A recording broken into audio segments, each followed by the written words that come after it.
Hey guys, what's up? Welcome back for some more Hyrule Warriors. This is part 11, and we're off to get the Master Sword. I had to start this a couple times because I had some software problems when I was trying to record this, and it just would randomly freeze at this cutscene for some reason. So this is like my third restart on it.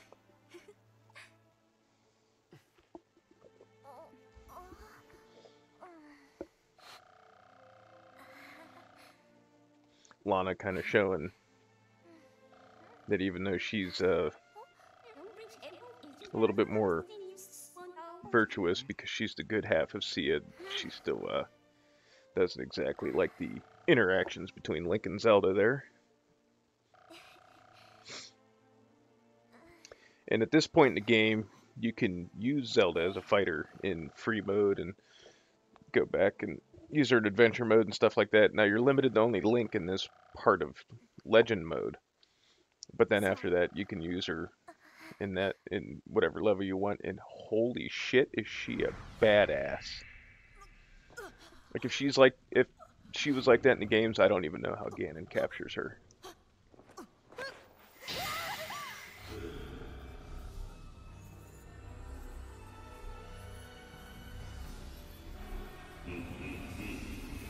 Now our first real look at Ganon, Dwarf. See, I don't understand if she's like this kind of godlike being, how she gets so overpowered so quickly by Ganondorf.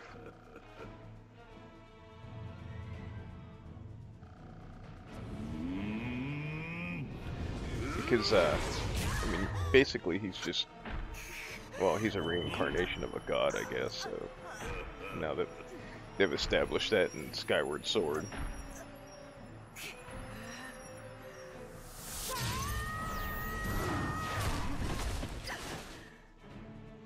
Sia's motivations are a little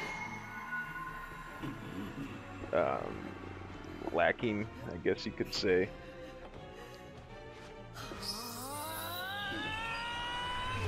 She could have been really interesting, but I don't know, her motivations are just kind of generic.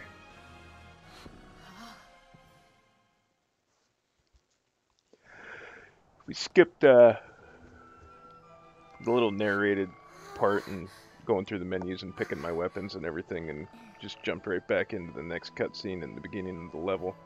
And man, I was hoping for some really badass remix of the Temple of Time theme, but they kind of went a different route. The music's not bad in this area, but it's not what I was kind of hoping for. The soundtrack, though, so far for this game has been phenomenal. Basically, they just, they cherry picked the best songs from the franchise and then remixed them and threw in some oomph to them with some rock elements or uh, electronic elements, and it really fits the pacing of the fights and the more action-oriented elements of the game.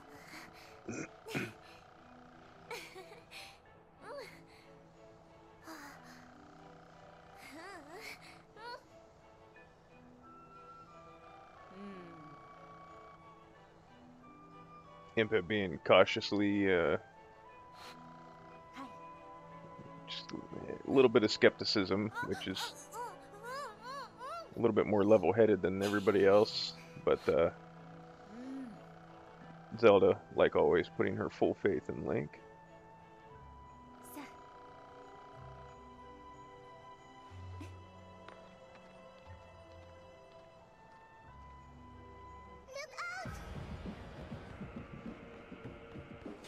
I think I was using, yeah, I'm using the white sword in this.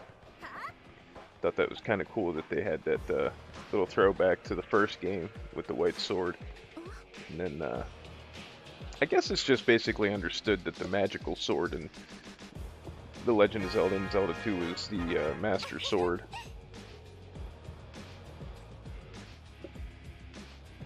They never really retcon that or said anything about it, but I mean, I guess it's just kind of to be expected that that's the sword that he was using at the end of the game, mechanically, I guess.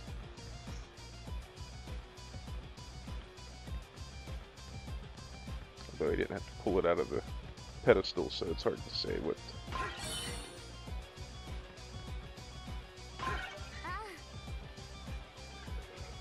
But oh man, I'm tired. Sorry. I don't know how many more like nods to old weapons there are in this game. Getting the white sword was kind of cool. If they have a, but I think I'm maxed out on Link's weapons because I have the basic sword, the white sword, the master sword, Epona, and the fire rods. I don't know what else. I don't see them giving them too many more swords for the basic swords. So I'm kind of getting the feeling that once you get the master sword, that's like the quote magical sword upgrade from The Legend of Zelda. Although it would be pretty badass if they gave you a sword that had that like a skin from the sword from the cover of The Adventure of Link, because that sword's sweet looking.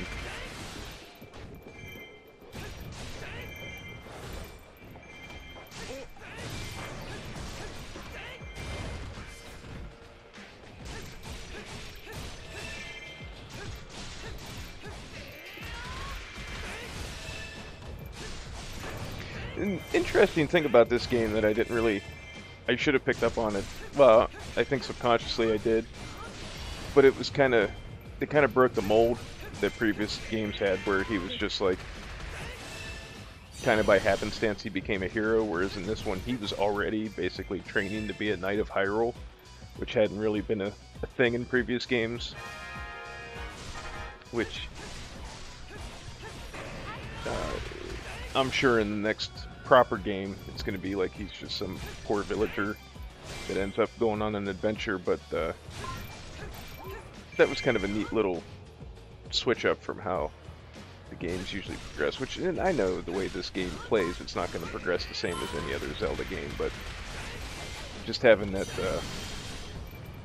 different type of introduction to the characters was kind of cool, and maybe something they could consider doing for the main games. Just break that whole he's a poor villager type of thing that they've been going with for however long. But then I guess that breaks the whole unremarkable young person becoming a remarkable hero cliche thing or story that they do, so I don't know.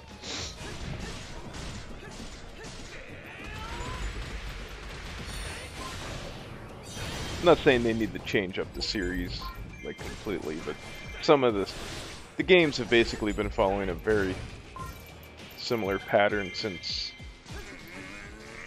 A Link to the Past, and it's just been going on and on and on and on, and there's nothing wrong with it per se, it's just becoming predictable now, and outside of the slight changes to the setting and aspects of the story and the antagonist, it's basically collect 3 things, grab the Master Sword, collect a bunch of other things, go fight Ganon, call it a day.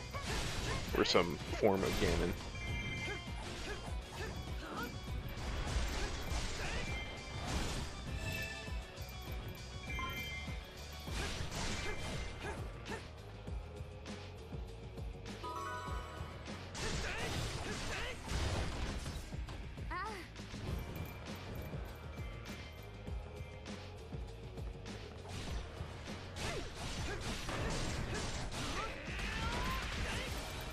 And this level here kind of really makes me think that this could definitely be, they could carry on either more Hyrule Warriors games, or they could carry on a series with this universe, because it seems like,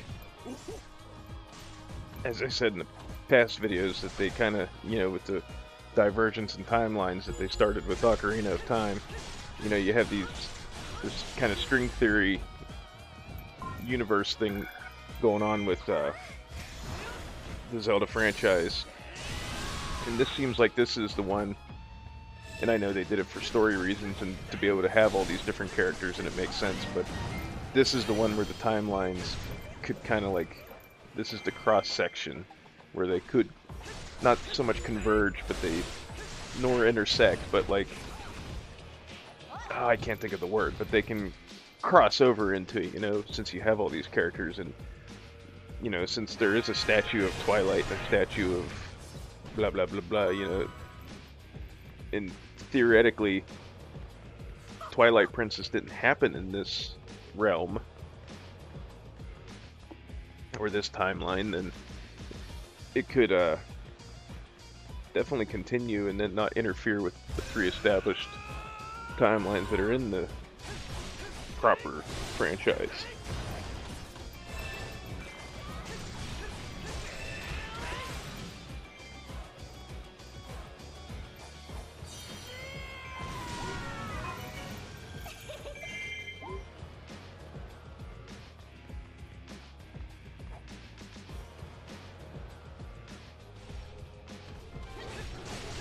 The music in this level is reminiscent of the Temple of Time in that it's kind of got that like oh thing going on, but unless, I mean, it could very well be possible that this is a song that was in the previous games and I just missed it, or I don't remember it, but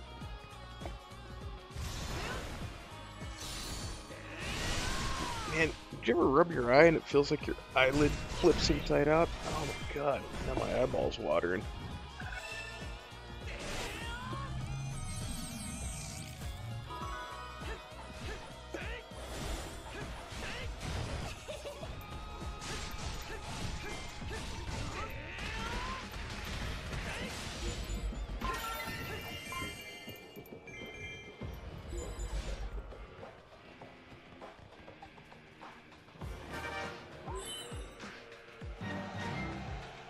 I was flipping through the Hyrule Historia again, kind of freshening up on my timeline knowledge, and oh man, you know, like when the first game came out and then the second game, it was pretty clear that The Adventure of Link was a sequel, direct sequel to The Legend of Zelda, and then there was the story was kind of, the whole Sleeping Princess thing was kind of weird in that you saved the Princess Zelda in the first game, and then you have to wake up a completely different Princess Zelda in the second game, but there's no mention of the Zelda that you saved in the first game in the second game. Which, back then I didn't pick up on that, but now that I'm older and I revisit the lore a little bit, I thought that was kind of strange. But then A Link to the Past came out, and that was kind of like a weird thing to kind of go with, because there was different the English manual was translated differently than what was originally written in the Japanese manual, and then I think Nintendo Power finally kind of clarified that it was a prequel, and they went backwards for a lot of years at first, because that took place before the first two. Then Ocarina of Time took place before A Link to the Past, and it was so screwed up.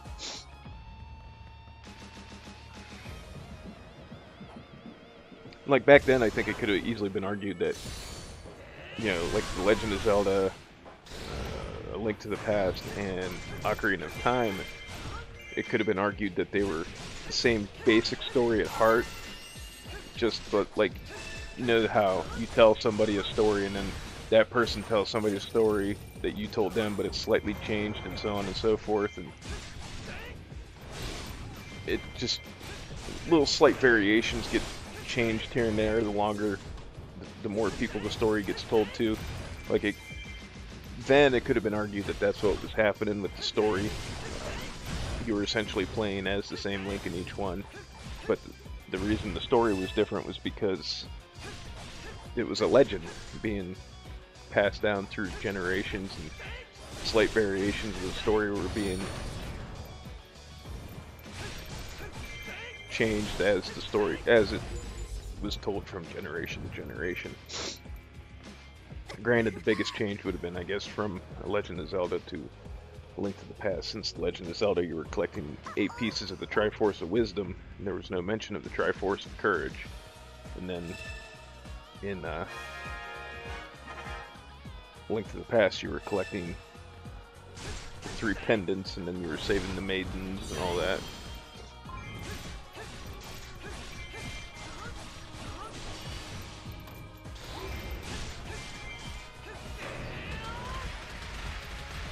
But, I mean, you know, you get these franchises that have been around for so long, the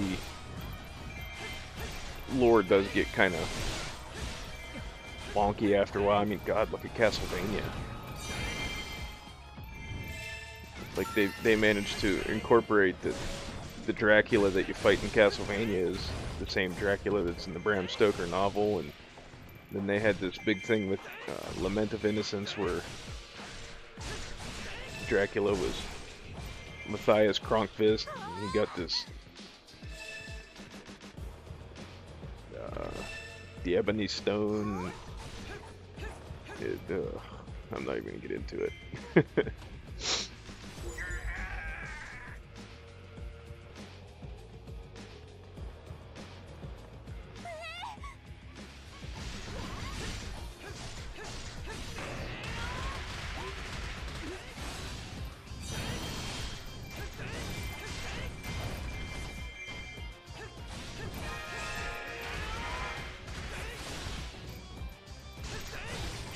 The only thing I don't like about this map, it's a good map to level up if you are playing this game, but the thing I don't like about it is it's not... Yeah, take a bit to get around to where you want to go.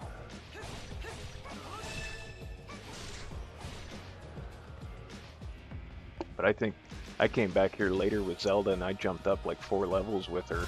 As long as you clear out all the keeps and fight as many of the enemies as possible, then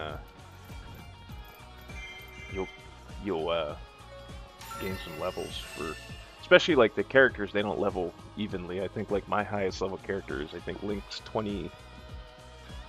By the time, not after this level, but the next couple levels, I think Link ends up like 28, and I think my lowest level character, outside of the ones that I haven't played yet, I think Sia is like level 6.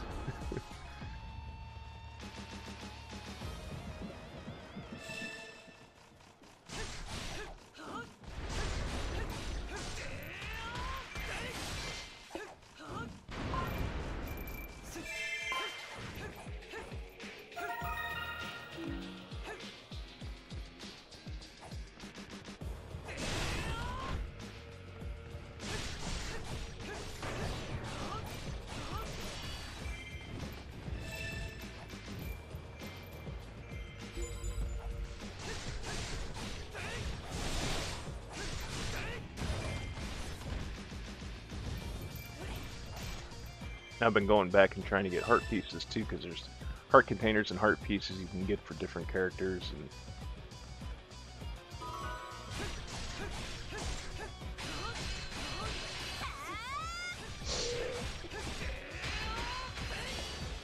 ton of unlockables.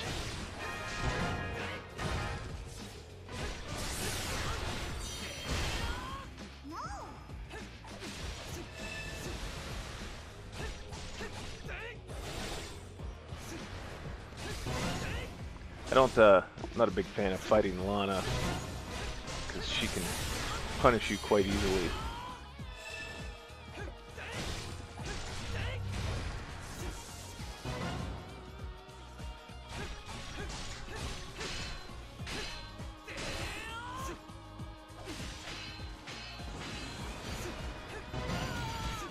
Like that.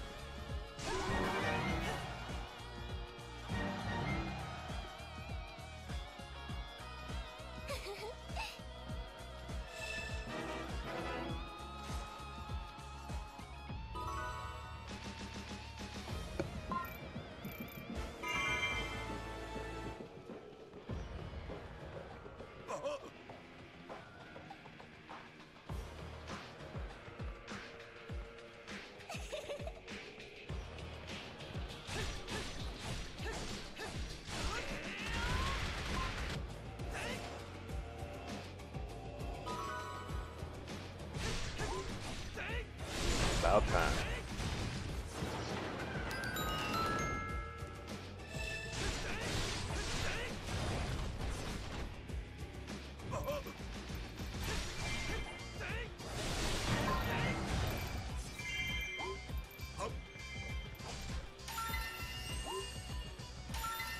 I think if, like, the biggest complaint I have to level at this game still is your companion AI is not very good. They just they lose keeps too quickly, and it's just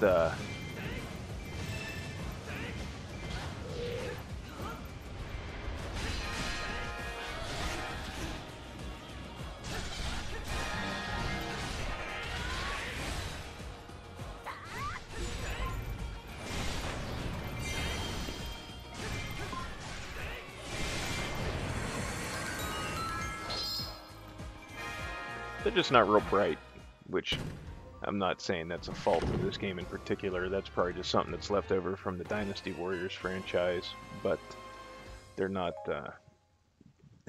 they leave a lot to be desired. A lot.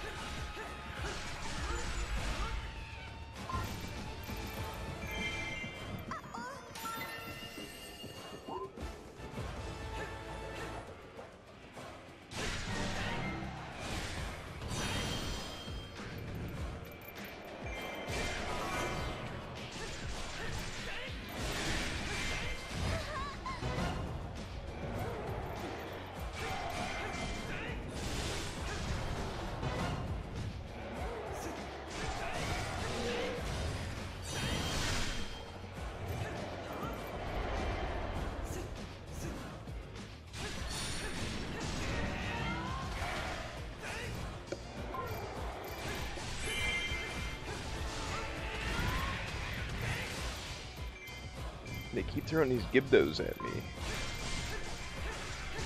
Curious once Ganon's army comes into play if they'll be the same trash mobs or if he has different trash mobs he throws at you.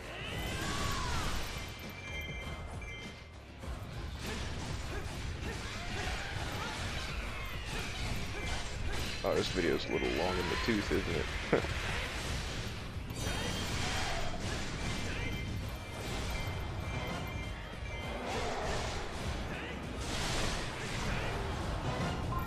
It's crap that he can freeze you in the air like that.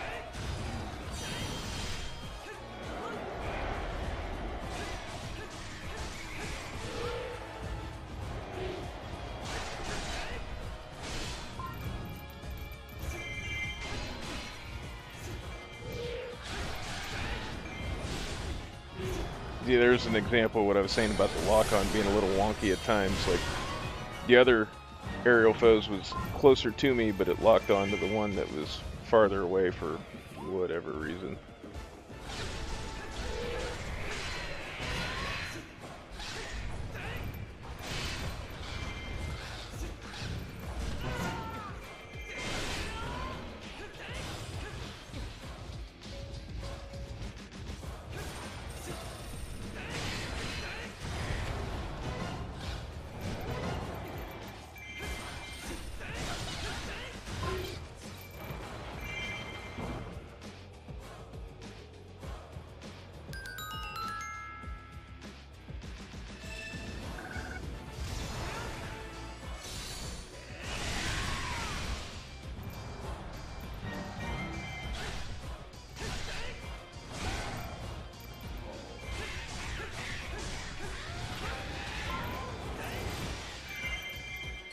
If you get a little trigger happy and take on an enemy that's near an enemy that you've defeated, then you kind of prolong the disintegration of their body because you'll start ragdolling the defeated enemy around.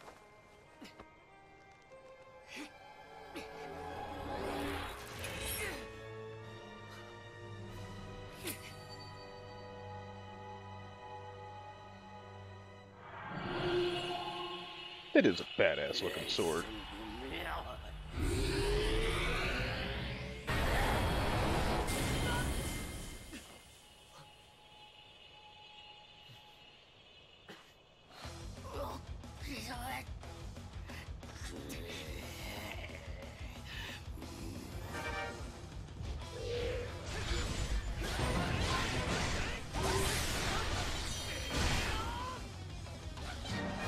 Where'd he get the Highland Shield from?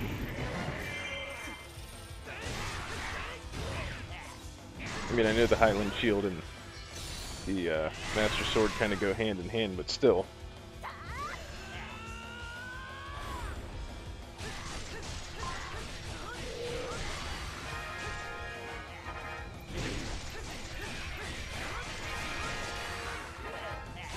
I guess if there was another complaint I could level with this game is boss variety. You basically fight the same bosses over and over.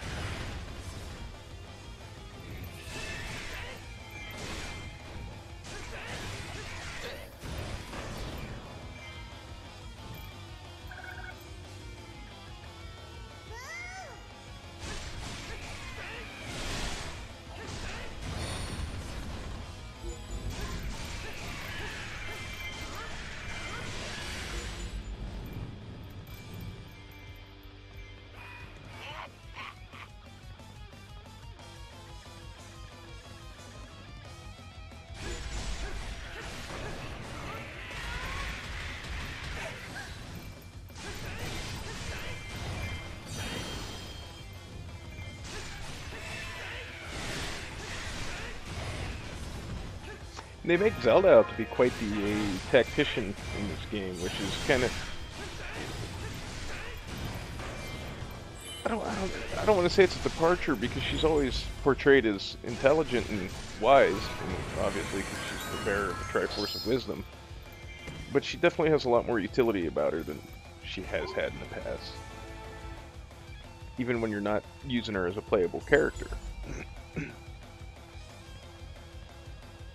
Which in that aspect, it kind of reminds me of the Zelda from the animated series, which, say what you want about the cartoon, but Zelda was fairly capable in that show.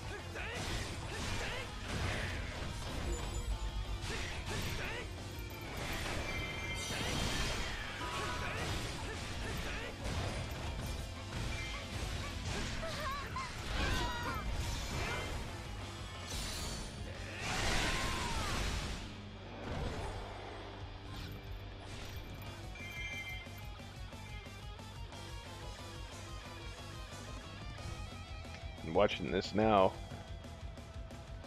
seeing me run past that boulder twice and not throwing any bombs at it is bugging the crap out of me.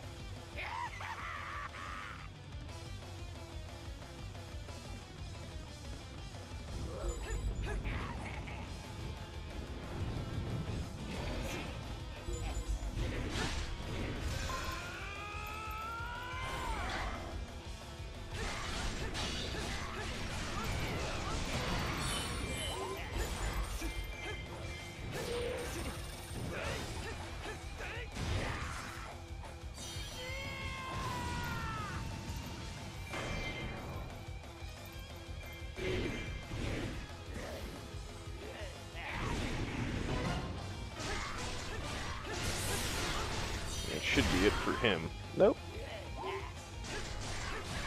That's it for him. Alright, so that's the end of the Sacred Temple.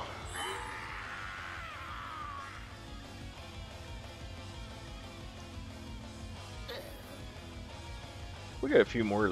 I think there's one more level for this part of the story. One or two. And then we got the epilogue and the ending. So we're trucking right along. We'll be coming to a conclusion here fairly soon. But like always, guys, I want to thank you for watching and stopping by, and you have a good one. Bye, guys.